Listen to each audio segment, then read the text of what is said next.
Pattern के बारे में, इस एग्जामिनेशन के बारे में आपको बताना चाहेंगे। इसका पूरा नाम national means cum merit scholarship examination है और ये परीक्षा का जो प्रारूप है, इसका जो पैटर्न है, ये परीक्षा 180 अंकों की होती है और प्रश्न पत्र 2 पार्ट में बटा होता है। मैट 90 नंबर का और सेट भी 90 या 90 मार्क्स का होता है। ये मैट मेंटल एबिलिटी टेस्ट यानी मानसिक योग्यता तर्क शक्ति से संबंधित 90 प्रश्नों का ये पार्ट रहता है। और दूसरा है सब्जेक्ट एबिलिटी टेस्ट, इसमें विषय की योग्यता का परीक्षण रहता है 90 प्रश्नों में। और जो सेट वाला पार्ट है ये 3 पार्ट में बटा होता है। इसमें विज्ञान के 35 प्रश्न, सामाजिक विज्ञान के 35 प्रश्न और गणित के 20 प्रश्न शामिल होते हैं। इस सोशल साइंस वाले पोर्शन में इतिहास, भूगोल और नागरिक शास्त्र के 35 क्वेश्चन होते हैं। और इस प्रश्न पत्र होता है, इसके अगर काठिन्य स्तर की बात करें, डिफिकल्टी लेवल की बात करें, तो ये प्रश्न पत्र इस परीक्षा में कहा जाता है कि कक्षा 7 और 8 के स्तर का होता है। लेकिन अगर हमें वास्तविक रूप से इस परीक्षा में अपने बच्चों को चयनित कराना है तो कक्षा 7 और 8 से संदर्भ अवश्य लिए जाते हैं। लेकिन यहाँ पर थोड़ा डेप्थ में भी, थोड़ा बारीकी से भी प्रश्न आते हैं, तो ऐसे में हमें छात्रों को इस बारे में भी तैयारी करानी होगी। तो इससे पहले कि तैयारी बच्चे हमारे अच्छे से शुरू करें, हम एक नजर डालते हैं पूर्व के जो प्रश्न पत्र आए हुए हैं उनकी एक श्रृंखला की शुरुआत हम आज से कर रहे हैं। और ये आपके सामने 2021 का ये पुराना प्रश्न पत्र है जो एनएमएस एग्जामिनेशन में ये कुछ क्वेश्चन आए हैं। तो इसमें हम सेट के 90 क्वेश्चंस की श्रृंखला को शुरू कर रहे हैं। और इसकी विशेष बात यह है कि इन दोनों पोर्शन में मिनिमम 40% अंक लाने हैं क्वालिफाई, यानी लगभग 36 मार्क्स जरूरी हैं क्वालिफाई करने के लिए मिनिमम। तो आइए हम बात करते हैं एनएमएस एग्जामिनेशन में कुछ आए हुए प्रश्न हैं। इनके एकदम 1 दर्जन प्रश्नों की श्रृंखला के साथ हम यहाँ उपस्थित हैं।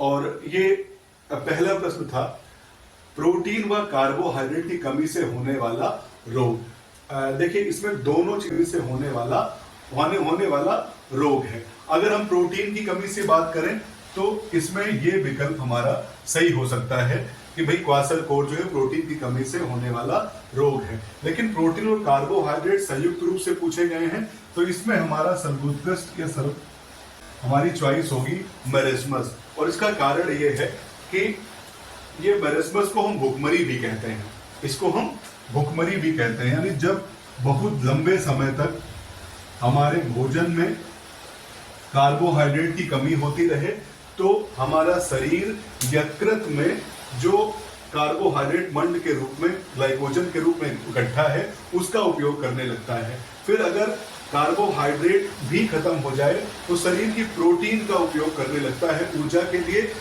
और जब शरीर की प्रोटीन का धीरे धीरे उपयोग करने लगता है तो शरीर बहुत दुबला पतला हो जाता है और भुखमरी की स्थिति में हो जाता है। यानी कि इस प्रश्न का सर्वोत्तम विकल्प मेरेस्मस होगा। सेकंड क्वेश्चन है, देखिए ये क्वेश्चन भी थोड़ा सा डेप्थ में पूछा गया है, हमें बनाया है शुक्राणु या स्पर्म के कितने भाग होते हैं। तो हम संक्षिप्त तौर पर इस बात कह सकते हैं कि भाई शुक्राणु के 3 भाग होते हैं। शुक्राणु के 3 भाग होते हैं। अब ये शुक्राणु का कॉन्सेप्ट आया कहां से, तो समझा सकते हैं कि मनुष्य में जो जनन की प्रक्रिया है उसमें नर और मादा जननांगों के बारे में संक्षिप्त तौर पर हम बता सकते हैं कि नर में वही प्रसरण होते हैं और मादा में अंडाणु होते हैं। प्रसरण से शुक्राणु बनते हैं और अंडाणु से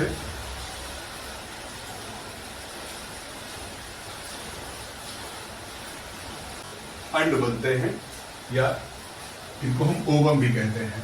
और शुक्राणु और अंड के मिलने की प्रक्रिया निषेचन कहलाती है। और इस निषेचन की प्रक्रिया के बाद भ्रूण बनता है और भ्रूण से ही छोटे से शिशु का जन्म होता है। तो इस शुक्राणु मनुष्य का नर जनन युग्मक है और शुक्राणु की संरचना में प्रायः 3 भाग होते हैं। इसमें अगर हम बात करें तो एक शीर्ष होता है और शीर्ष के बाद एक गर्दन होती है।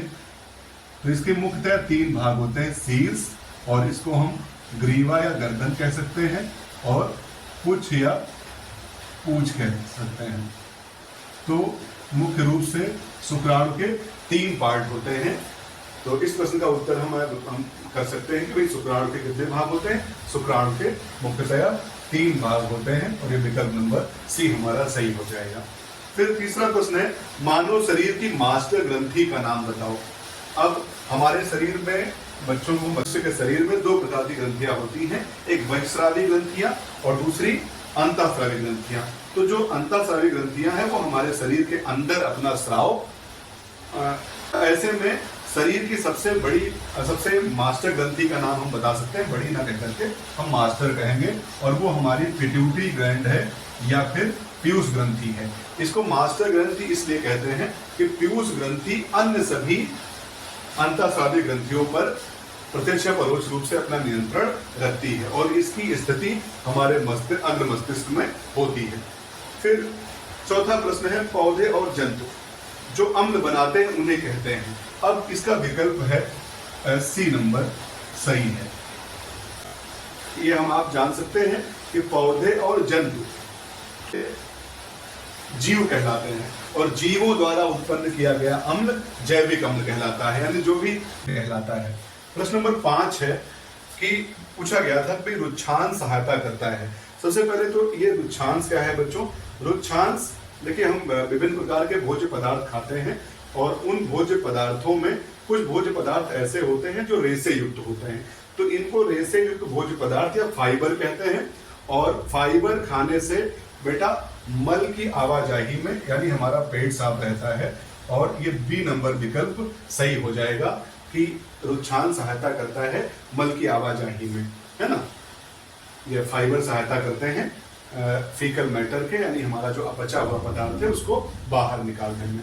बेटा छठा प्रश्न है, रेशम के कीट के जीवन चक्र में किस अवस्था में रेशम मिलता है। तो बेटा देखो इसकी अवस्थाएं होती हैं। असल में इस प्रश्न में चित्र बनाया गया है, उसमें पहला विकल्प है कि कीट, दूसरा है चूंकि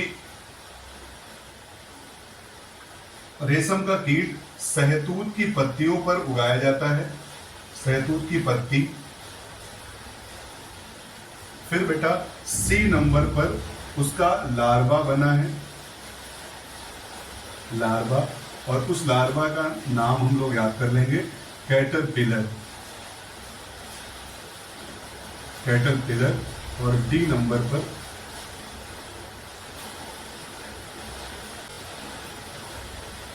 प्यूपा बना है। तो इस तरह से बेटा रेशम के कीट के जीवन चक्र के किस अवस्था में रेशम मिलता है, अगर ये प्रश्न हमसे किया जाए तो हमारा उत्तर डी नंबर होना चाहिए। देखो बेटा ये रेशम का कीट एक होता है, इनमें भी एक निश्चित जीवन चक्र पाया जाता है। सहतूत की पत्तियों पर बेटा, सहतूत की पत्तियों पर ये कीट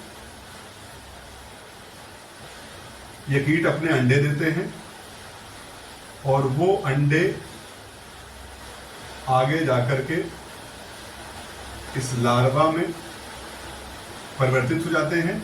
फिर ये लार्वा बेटा, कैटरपिलर लार्वा जो है अपने चारों ओर अपनी हिल कर ये चारों ओर अपनी लार लपेट लेता है, और फिर यही लार जब सूख जाती है तो ये एक गोलाकार संरचना बन जाती है, और इसको प्यूपा कहते हैं। देखो बेटा अगर ये प्यूपा बाद में कायांतरण होकर के, ये लार्वा बाद में कायांतरण होकर के कीट बनता है, लेकिन कीट बनने से पहले अगर इसमें जब ये अपने आप कीट बन जाएगा तो ये इसको तोड़ देगा। ये जब निकलेगा तो इसमें क्षारीय पदार्थ होता है, और ये इसको खंडों में तोड़ देता है, और उस समय रेशम नहीं मिलता। इससे पहले कीट बाहर निकले, ये शिशु कीट बाहर निकले, इसको गर्म पानी में इसको मार दिया जाता है, और फिर यहाँ से रेशम छुड़ाया जाता है। तो तो ये जो संरचना बनती है बेटा, इसको प्यूपा कहते हैं। तो हमारा सबसे सर्वोत्तम विकल्प होगा कि किस अवस्था में कीट मिलता है, तो जब प्यूपा बन जाती है उस अवस्था में ही हमें कीट प्राप्त होता है। बच्चों, ये 7वां प्रश्न है कि पसलियां नीचे की ओर अंदर की ओर जाती हैं।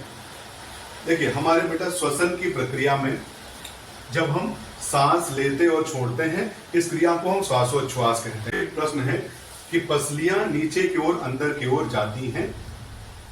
देखो बेटा, ये प्रश्न हमारे श्वसन में श्वासोच्छ्वास की क्रिया से आया हुआ है ना। बच्चों, हमें पता है कि हमारे शरीर में ये पेट के ऊपर एक अस्थि होती है और ये हमारी उरोस्थ्य होती है, जिसको स्टर्नम कहते हैं, और इससे 12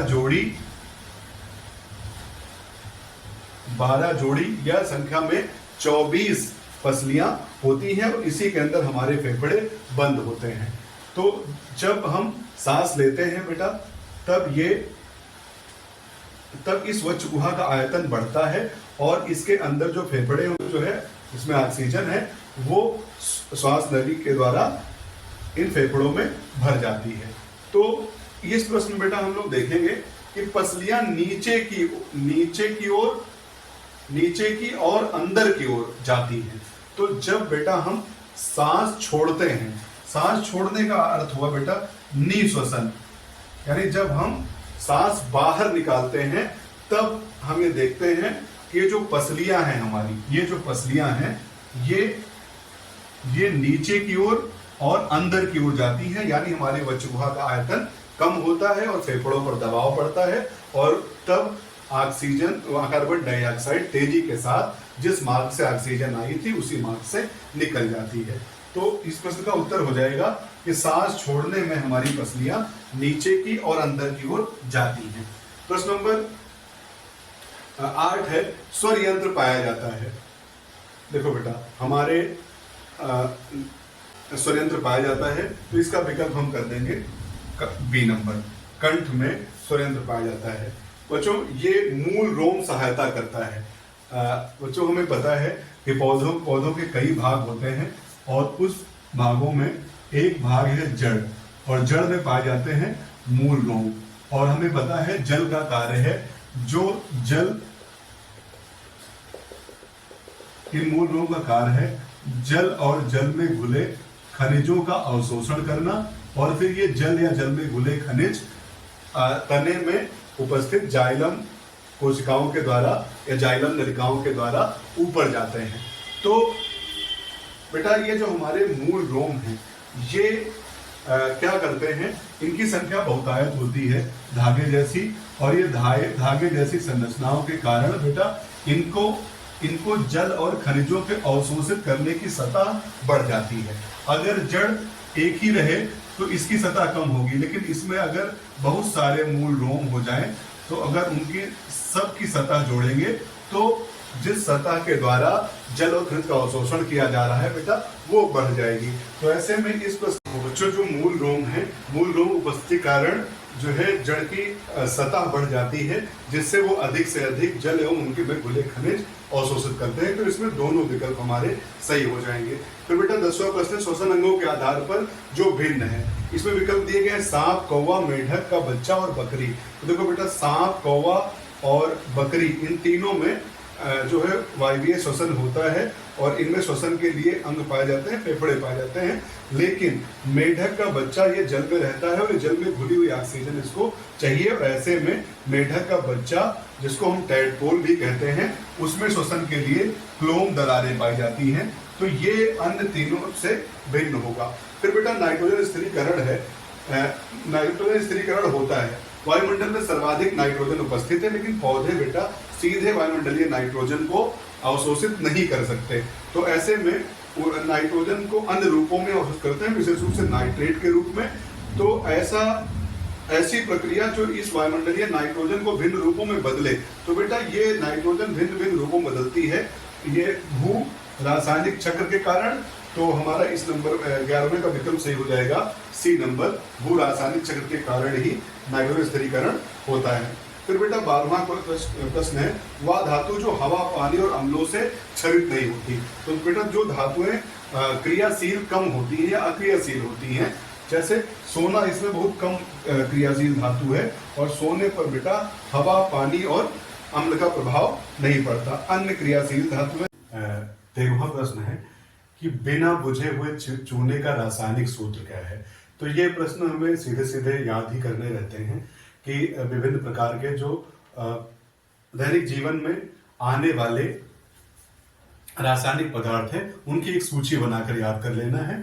और इसमें जैसे जो बिना बुझा चूना है उसे बेटा हम कैल्शियम ऑक्साइड, इसे शुद्ध चूना भी कहते हैं, और इसका दूसरा नाम कली चूना भी है। तो इसमें हमारा पहला विकल्प हो जाएगा कैल्शियम कार्बोनेट, इसको चाक या खड़िया भी बोल सकते हैं, और ये कैल्शियम क्लोराइड है, और कैल्शियम हाइड्रोक्साइड बुझा हुआ चूना है। यानी अगर हम कैल्शियम ऑक्साइड को जल में घोल दें तो हमें कैल्शियम हाइड्रोक्साइड मिल जाता है, और जब हम पुताई करते हैं तो इसी कैल्शियम हाइड्रोक्साइड के घोल को हम दीवारों पर लगाते हैं। तो ये कली चूना या बुझा चूना है, और ये बुझा हुआ चूना है, यानी इसमें पानी डाल दिया गया हो।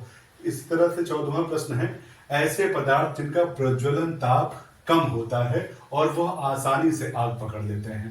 देखो बेटा, ईंधनों में ये देखा गया है कि ईंधनों का ज्वलन ताप होता है। कुछ ईंधन ऐसे होते हैं जिनमें आप जैसे ही थोड़ी सी भी ऊष्मा देंगे वो जलने लगेंगे, लेकिन कुछ ईंधन ऐसे होते हैं जैसे लकड़ियों को जलाने से पूर्व उसमें काफी मशक्कत करनी पड़ती है।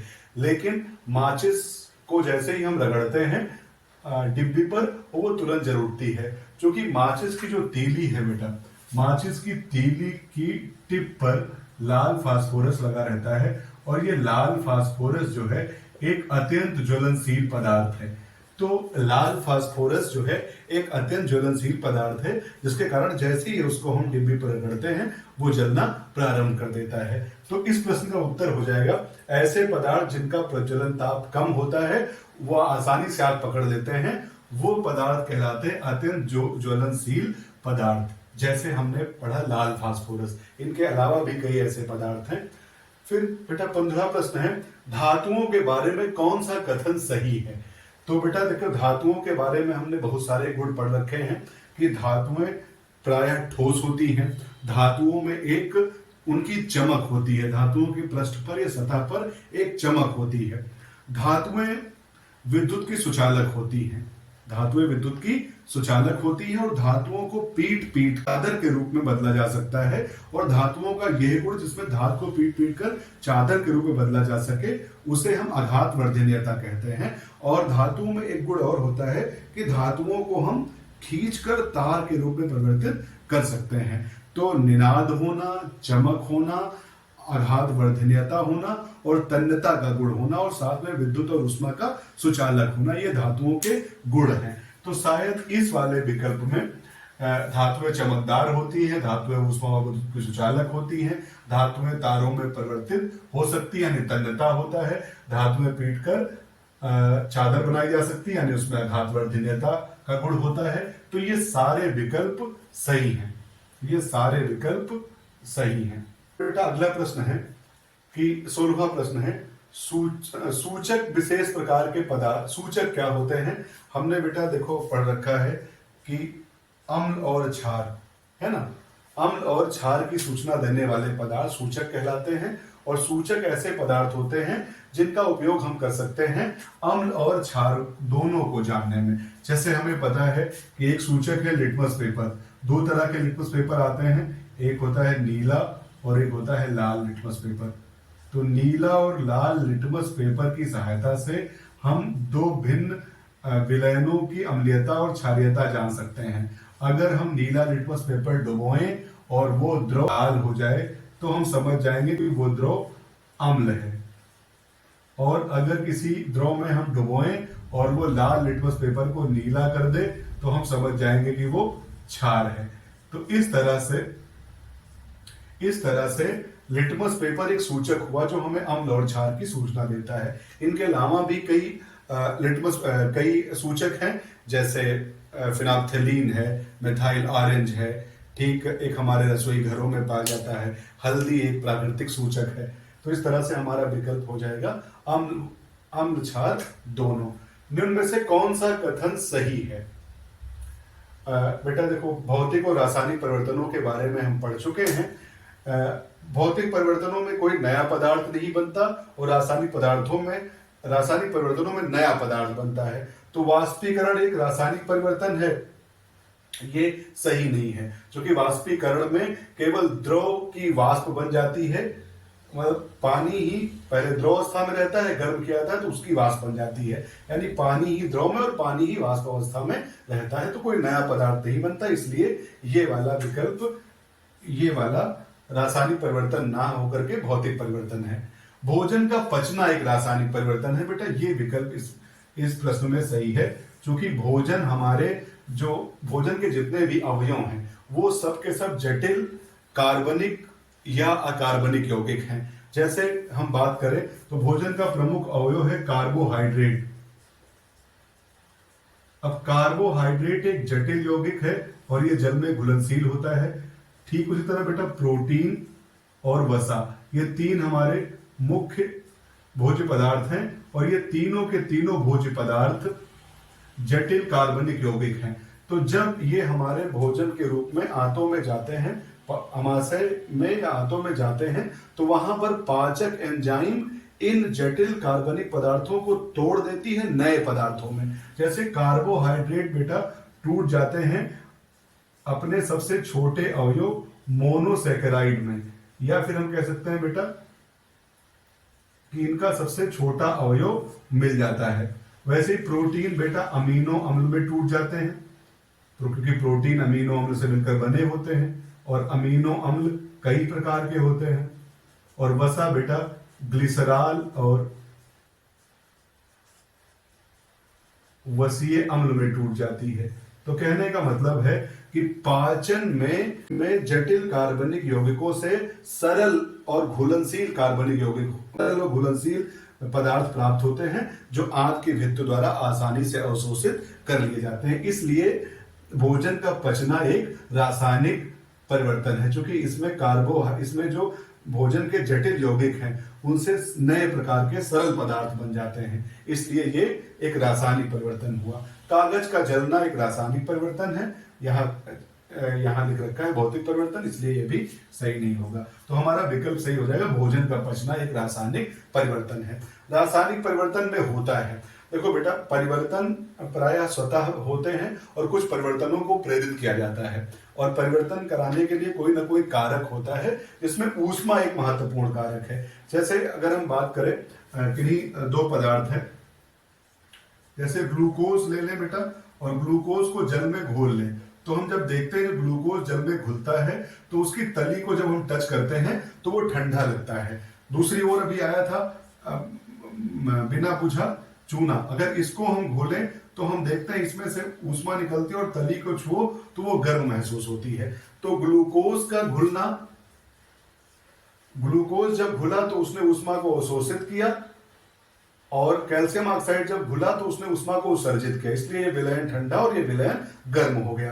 तो ये जो बेटा प्रश्न है कि रासायनिक परिवर्तनों में दोनों हो सकता है, ऊष्मा का उत्सर्जन भी और ऊष्मा का अवशोषण भी। तो ऐसी स्थिति में ये विकल्प हमारा सही हो जाएगा। और 19वां प्रश्न है कि निम्न प्रक्रियाओं में किसमें एक भौतिक अवस्था से दूसरी भौतिक अवस्था में परिवर्तन होता है। तो बेटा हमें पता है कि पदार्थ तीन भौतिक अवस्थाओं में पाए जाते हैं, ठोस, द्रव और गैस। तो जिस परिवर्तन में अवस्था बदल रही हो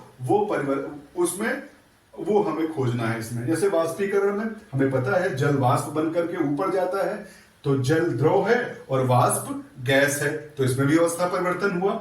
संघनन में वाष्प ठंडी होकर के द्रव बनाती है, जैसे वर्षा होती है तो ऊपर की वाष्प ही ठंडी होकर पानी के रूप में नीचे गिरती है। तो इसमें वाष्प में गैस से द्रव में परिवर्तन हो रहा है, इसलिए इसमें भी अवस्था परिवर्तन हो रहा है। और ऊर्ध्वपातन में हम जानते हैं कुछ पदार्थ ऐसे होते हैं जिनको जब हम गर्म करें तो वो अमूमन ये होता है कि ठोस को जब गर्म करते हैं तो पहले वो द्रव में, और द्रव को जब गर्म करते हैं तो पहले वो गैस में परिवर्तित होता है। लेकिन ऊर्ध्वपातन की प्रक्रिया या ऊर्ध्वपातक ऐसे पदार्थ होते हैं जिनमें जब हम सीधे, जैसे कपूर है, आयोडीन, इनको अगर हम गर्म करें तो ये बिना द्रव में बदले सीधे गैस में बदल जाते हैं, यानी इसमें ठोस से सीधे गैस अवस्था में परिवर्तन हो जाता है। यानी इसमें हमारा बेटा चौथा विकल्प सही हो जाएगा। सभी परिवर्तनों में सभी परिवर्तनों में अवस्था परिवर्तन हो रहा है। और इस श्रेणी का बेटा इस एग्जाम का 20वां प्रश्न था कि निम्न में से कौन सा मिश्रण नहीं है। तो देखो बेटा, मिश्रण होने के लिए शर्त है जब 2 या 2 से अधिक पदार्थों को एक अनिश्चित अनुपात में मिला दिया जाए तो वो जो संगठन तैयार होगा वो मिश्रण कहलाएगा। जैसे वायु में बेटा विभिन्न प्रकार की गैसें अनियमित अनुपात में होती हैं, जैसे नाइट्रोजन 78% और इसी तरह से ऑक्सीजन 21%, कार्बन डाइऑक्साइड, आर्गन, ये तमाम गैसें मिली होती हैं। तो वायु भी एक मिश्रण है। शुद्ध पानी बेटा, शुद्ध पानी बेटा ये मिश्रण नहीं है, क्योंकि इसमें केवल जल के ही अणु होते हैं। समुद्री जल में बेटा ये देखा गया है कि पानी के साथ में नमक भी घुला होता है, NaCl भी घुला होता है, जिसके कारण ये मिश्रण बन जाता है। और नींबू के पानी में पानी के साथ साथ इसमें सिट्रिक अम्ल, चूंकि नींबू निचोड़ते हैं तो नींबू में खट्टापन इस अम्ल के कारण पाया जाता है, तो ये भी 2 पदार्थों का मिश्रण हो गया। तो इसमें केवल ये हमारा बी विकल्प सही हो जाएगा। शुद्ध पानी जो है वो मिश्रण नहीं है। तो इस तरह से हम इन 20 प्रश्नों का उत्तर करेंगे और इस 2021 के प्रश्न पत्र के आगे के प्रश्नों को हम नेक्स्ट वीडियो में शेयर करेंगे। Thank you.